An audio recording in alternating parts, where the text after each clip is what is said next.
So you literally step off. You think, right, I am now stepping off the glacial ice onto the sea ice. I'm now afloat. What? Sorry, I have to ask you, what is that moment like when you become adrift? It's quite committing. There's a famous mountaineer called Reinhold Messner, who was the first person to climb Everest solo. He and his brother made a two-person expedition, and after a few days, he was sufficiently fearful of the whole experience. He just said it's complete madness. You know, it is lunacy to go out onto this sea ice. It is so mobile, and you know, so much very thin ice, and then throw in a few bears. It's just mad. Why would anyone? You can't. It's not doable. And he retreated. So that says something about, to the uninitiated, how it can seem to be. But it is committing. That footstep is right. It starts. It seriously starts now. And I guess you have to keep that end goal, that focus point, that hope for reaching in sort of front of mind at all times. But you mentioned that the sea ice then can be quite compressed. So you're not just sliding out onto some flat surface then? Sadly not.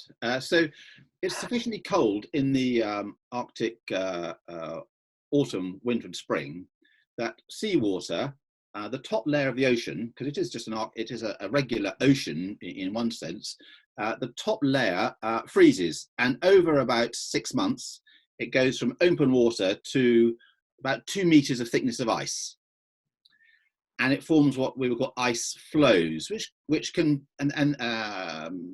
basically, and these flows are jiggling around, so they're moved by the surface currents on the ocean, by tides, daily tides, because they're up there just like anywhere else, and spring tides, you get more movement of this sea ice, but most particularly by the winds. So the longer the wind the longer the wind blows, and the faster it blows in the same direction, the friction, it sort of grabs the surface of the ice, and it starts to speed up. It's like speeding up a merry-go-round, and the ice gets starts to move faster and faster. So you can go up to about 1 mile an hour, roughly. So in a 24-hour period, you can move 24 miles. Wow. The reason the route that I was doing is known as the difficult, hardest route, is because I am walking into the wind. And so the nearer you get to the pole, where the ice is more mobile, the faster the ice is moving backwards. So you can, and I did often, wake up further back in the morning than I had covered the previous day. Well, I feel like that with homeschooling, Pen.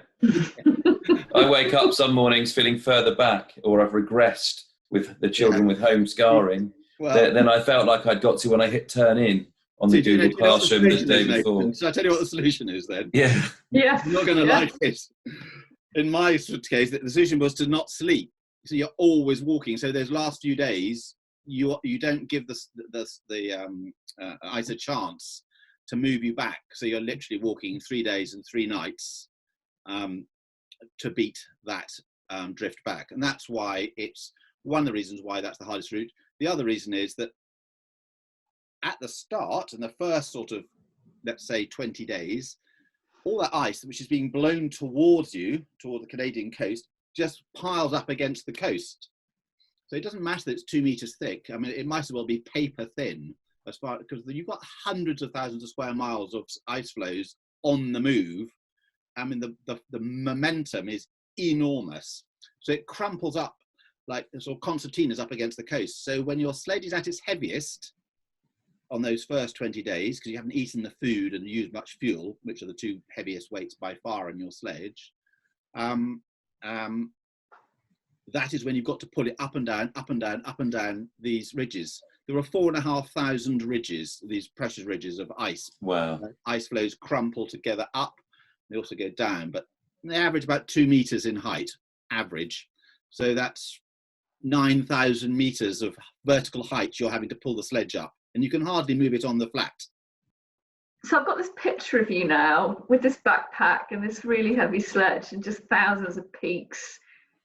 And then if you do choose to sleep, you wake up in the morning and you might have been pulled backwards on this floating ice. Yeah. How do you actually know where you are? How does that work? So most of the time I'm just using the sun's position. So I know by longitude from a GPS that I look at.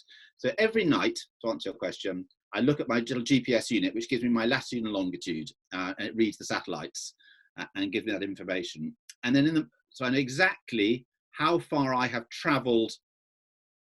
I might have travelled, let's say, for the same 5 miles in total, but I've gone off to the north, to the northeast, because I couldn't go straight ahead. So I've actually only gone 3 miles due north, and that's the bit that's the relevant bit. In the morning, I wake up, and essentially what I do is see what's my position now. Yep. And then you can see how far you have drifted over the previous 12 hours since you put the tent up and are just about to take it down. So you can get a sense of, there's no, so for the first 10 days or so, the ice was solid. It was like, in effect, it was stuck to the coast. But as you go further north, it starts to be less trapped up against the coast and starts to move more and more. And I'm really interested to know this. In that moment when you wake up and you've drifted, and you might have drifted off course or backwards, and it's like feels to me from what you're saying, that would be a fairly monumental setback. What goes through your head? How do you feel? Okay, so any self-respecting explorer or traveller on sea ice or in the polar regions where it's very cold in the winters, basically, will tell you that the hardest moment is to get up in the mornings and get out there. First thing is when you wake up, is not just to roll over and pretend it's all in it, because no one's watching you. If you're doing it solo, no one knows. No one actually cares. Honestly, no one cares. Pen, I'm going to tell my do next. Pen, I'm going to tell my 6-year-old that he is displaying morning tendencies akin to an Arctic explorer. I will tell him that he is rolling over and refusing to get out of bed. Right. Then I can't hear you. he's basically an Arctic explorer. Is what I'm going to tell in the making. Could completely change his outlook on life, Nathan. Yes, I think he does need to hear the second bit. Go for it. Okay. So far, he's not for it. So the hardest thing is to get up and start making your hot fluids. Basically, heat up the snow to create the hot fluids to make a drink and to rehydrate your breakfast, and make up 2 litres of thermoses for the day. And that can take 4 hours, I might add, just to melt the snow at minus 40 degrees. So I can tell you that the only thing that got me out of bed every morning was, if I don't, I can kid everybody. I could say that I'm not feeling very well. It'd be a good day to have a rest day. The ice is too difficult. It's too cold. It's dangerous. Fine, you could do that till the cows come in. You're not going to get to the pole. The only reason I am in this state now, in this position, in this location, is because I'm on a journey to get to the North Pole. And the only way I will get there is if every morning I get up, regardless of how I feel, and get on with it.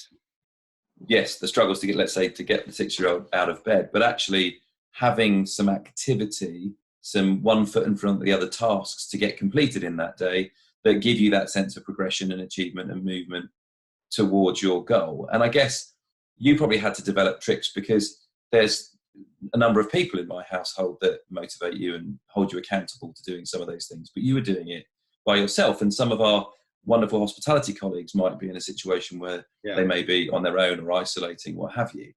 So in a situation where you've got up and done that, or motivated yourself, or more importantly, let's talk about, you stood there, you've mentioned the sea ice is moving. You probably had times you had to cross spaces of open water. How did you mentally gear yourself up to do that, because that can't be particularly appetizing. I get nervous about the first 3 seconds of a cold shower. Well, I'm You impressed that never you have a make it cold to the shower. North Pole, Nathan. I don't think I would, Alison, which is why I couldn't talk about resilience. I had to ring someone I knew. So, yeah, how do you do it, Pen?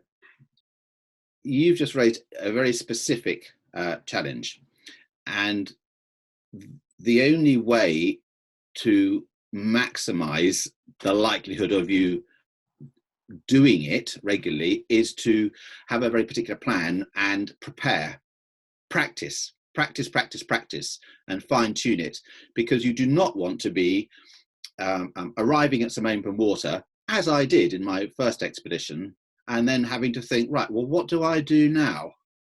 Well, I didn't have the equipment to swim, and I thought, well, what can you do? I tried to walk around it for a couple of days, but it just went on, and I know now it was about a 200-kilometre strip of open water running right across my path. What do you do? What would another explorer do? I really didn't know. Some of them. So all you can do after a while is wait. You just have to put your tent up and wait, either for it to refreeze when the winds calm down, or wait for the winds to turn and blow the ice back towards you to close the gap. But it's sort of lap of the gods as to what, you haven't really got any control.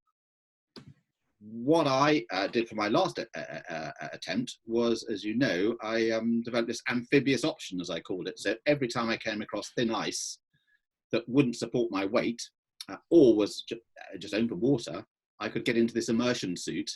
I have to keep my polar boots on. It would go inside. I put my legs inside, and it was like a giant bin bag, really, with integral boots and mitt hand and a hood. And I'd zip the thing up the front, and the only way water could get in was through a little hole here. And that was actually a breakthrough innovation, because it meant I was the first person in history to actually set off and know the distance was going to be 770 kilometers straight line, near as damn it. I wasn't going to have to go wiggling around endlessly areas of open water that were becoming more and more frequent. I mean, so basically people were running out of food and fuel because the route was getting longer, to either wait for ice to refreeze or shut, or were trying to walk around. Either way, they were burning up more calories and not going due north. So that was a breakthrough. And what I would say is that, in a way, there are situations that people may be encountering now that are like those areas of open water, and they haven't necessarily, done the planning. People are going to have to be inventive, and actually that's a real life practical example where, for that third successful option, you'd absolutely thought your way around the challenge. Yeah. And you said it was, sorry. I could say, Nathan, Alison and yourself, Nathan, there may be, knowing how things are going to be better than some perhaps, there may be particular skills that you could encourage some people to acquire during this, what I would call it, sort of preparation phase during this lockdown. So, there are some people at a level where actually, guys and girls, becoming familiar with Excel spreadsheets, because you're going to find you're going to be using, that is something that's going to be more relevant, or for your next step, or you've come across some new software that your company's just taken on, and actually the more people know how to use it, the more slick we're going to be when we get to the firing gun goes off at the end of lockdown, and so on and so on. So I think there are probably lots of things that are specific to your industry that people would feel, well, at least I'm doing something constructive that would help me be on fire. I think what I've learned just from you telling that story is that concept of the breakthrough moment. So I think I'm going to take away you and your suit, and the suit that was your breakthrough moment of not having to look at 200 kilometers of water and think, I have to walk away from this because I can't go beyond. Yeah. I know in our industry at the moment there are lots of those moments of I don't know how to get beyond this new massive challenge that we're facing, or this new paradigm of the future world, and it's going to really require lots of those breakthrough moments.